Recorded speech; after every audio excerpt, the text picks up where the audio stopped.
next set of functions that we want to take a look at are exponential and logarithm functions.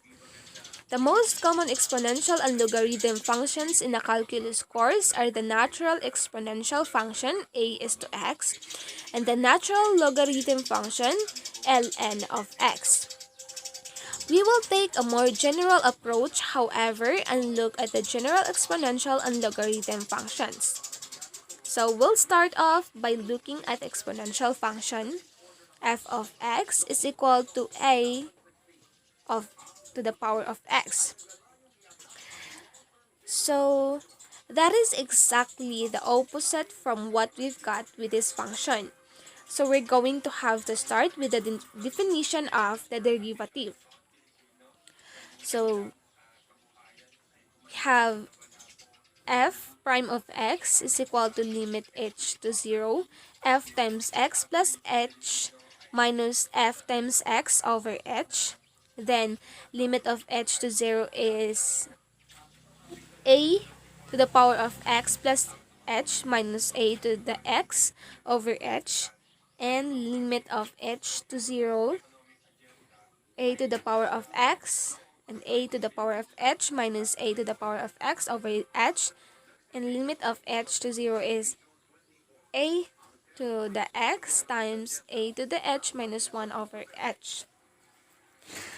Now, let's notice that the limit we've got above is exactly the definition of the derivative of f of x is equal to a to the x at x is equal to 0. So, like for example, f prime is equal to 0, therefore the derivative becomes f prime of x is equal to a to the x limit of h to 0 a to the power of h minus 1 over h.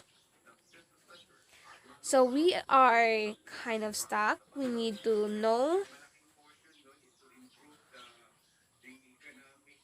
the derivative in order to get the derivative. So therefore the derivative becomes f prime of x is equal to f prime of 0 a to the power of x. There is one value of a that we can deal with at this point. Back in the exponential function section of the review chapter, we started the e is equal to 2.71828 and so on. So what we didn't do, however, is actually define where e comes from. There are in fact a variety of ways to define e. Here are 3 of them.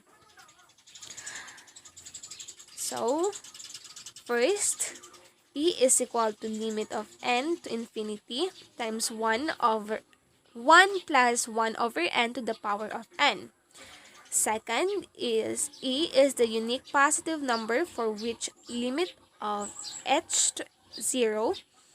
So e is to h minus 1 over h is equal to 1. And number 3, e is equal to n is equal to 0 to infinity of 1 over n.